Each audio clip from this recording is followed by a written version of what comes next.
Acompanhe agora os depoimentos no Supremo Tribunal Federal dos réus. Quem fala agora é o ministro Alexandre de Moraes, ele que está perguntando, fazendo os questionamentos ao ex-ajudante de ordens de Jair Bolsonaro, Mauro Cid, nesse depoimento sobre a tentativa de golpe em 2022, tentativa de golpe de Estado. O Márcio Rocha está acompanhando tudo, vai trazer os detalhes agora ao vivo para a gente. Márcio, o que foi falado até agora? O ministro já abriu esse momento de interrogatório, também já fez várias perguntas a Mauro Cid. O que a gente pode trazer agora de resumo por enquanto? Muito boa tarde para você. Boa tarde para vocês, boa tarde a todo mundo que nos acompanha. Pois é, o ministro Alexandre de Moraes já começou a fazer as perguntas para o tenente-coronel do Exército, Mauro Cid, que era ajudante de ordens do ex-presidente Jair Bolsonaro, e até o momento, Mauro Cid confirmou todas as informações que ele já tinha prestado nos depoimentos para a Polícia Federal, falando que tudo que ele disse na delação premiada, no acordo de delação premiada, foi feito de forma espontânea e voluntária. Então, a primeiro ponto, que ele falou logo na primeira pergunta, confirmou, que a acusação feita pela Procuradoria-Geral da República contra os acusados dessa tentativa de golpe de Estado e que ele presenciou grande parte dos fatos, mas não participou deles. Segundo ele, ele lembra, que um pouco depois desse acordo de delação premiada, que áudios dele foram divulgados para a imprensa, ele falou que aqueles áudios, que ele reclamava muito da questão do acordo, que ele tinha sido forçado e tudo mais, ele voltou a dizer que esses áudios que ele divulgou, foram divulgados, eram áudios por causa de um momento difícil que ele estava passando, que em nenhum momento foi pressionado ou coagido a responder o que não queria, e confirmou que fez a delação de forma voluntária. Vamos destacar alguns pontos que ele disse nesse depoimento até agora. Diz que a discussão sobre uma possível ruptura dentro do governo, essa discussão realmente existia, que eram 3 grupos distintos. Um que ele considerava mais conservador, que aconselhava Bolsonaro a dizer para o povo sair dos quartéis, para as pessoas que estavam acampadas nos quartéis deixassem o local. Outro que era considerado mais moderado, que entendia que o Brasil estava no caminho errado, mas nada poderia ser feito perante o resultado das eleições. E um terceiro mais radical, que estava tentando convencer o presidente a fazer alguma coisa relacionada ao resultado das eleições. Confirmou essa fala, mas ele afirmou que esses grupos não eram grupos organizados, eram apenas pessoas que iam até o presidente, não em grupo, mas geralmente de forma individual. Lembrou também que Bolsonaro queria que o Ministério da Defesa apresentasse um relatório que deixasse em dúvida o resultado das eleições.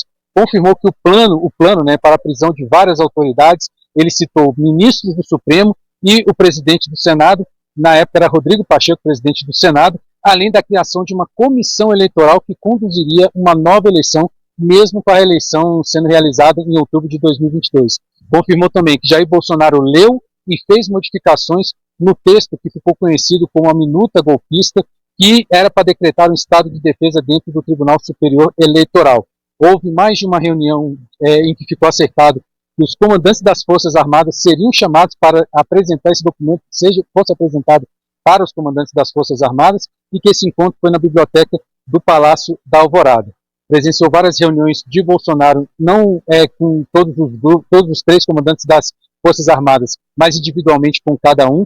E, para a gente finalizar, conversou com o Freire Gomes, que era o então comandante do Exército, e Freire Gomes estava muito preocupado com a possibilidade de alguma decisão vir de Bolsonaro e que Freire Gomes não conseguisse intervir e evitar qualquer tipo de ruptura.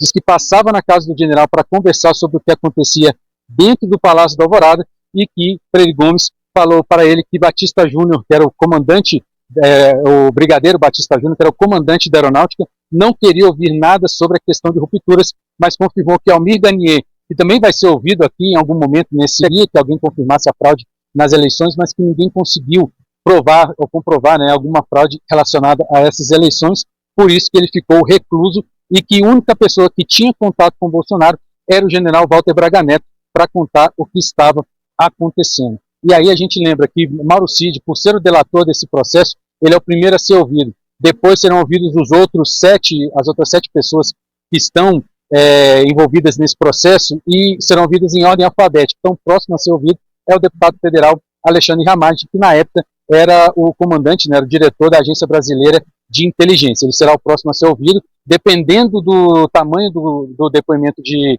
Mauro Cid, pode ser ouvido ainda hoje, mas a gente tem essa semana inteira para ouvir essas pessoas que estão envolvidas nesse núcleo crucial da tentativa de golpe de Estado, que são acusadas pela Procuradoria-Geral da República de participar dessa trama golpista. A gente segue acompanhando aqui do Supremo, qualquer novidade time vocês aí também.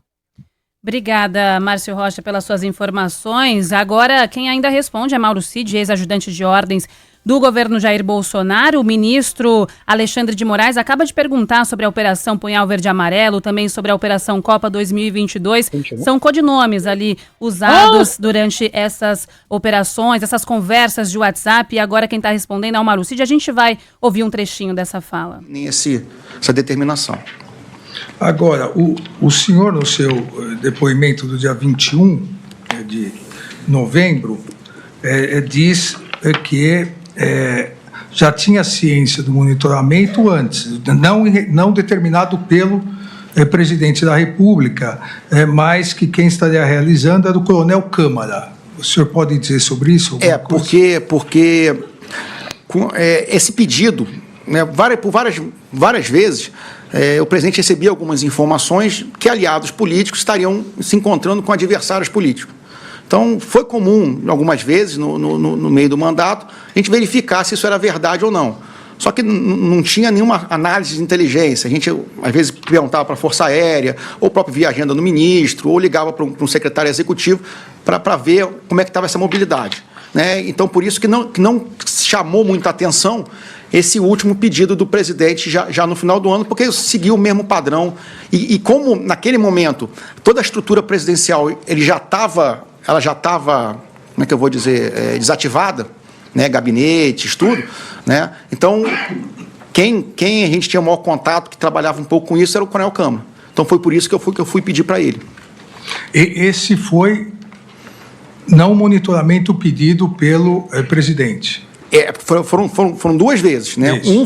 Uma vez, quem pediu foi o de Oliveira, que foi no dia 16. Foi no dia 16, eu acho. No dia 16 de dezembro, quem pediu o meu monitoramento foi o Major de Oliveira. Major de Oliveira. Isso. E o senhor fez como?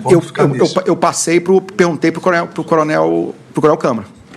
Os dois. A gente está acompanhando, então, portanto, esse momento de interrogatórios nessa operação, nesse processo, claro, de investigação. Esses réus, na verdade, são ouvidos nesse momento do núcleo crucial, a tentativa de golpe de Estado em 2022. Ainda o presidente Jair Bolsonaro deve falar também essa semana. São 8 réus a falar agora. O ministro do Supremo Tribunal Federal, Alexandre de Moraes, segue fazendo os questionamentos, as perguntas a Mauro Cid, ele que é o primeiro a falar durante esse interrogatório. Daqui a pouquinho a gente vai trazer mais detalhes com a nossa reportagem em Brasília, que acompanha tudo direto do Supremo Tribunal Federal. Agora 3h17.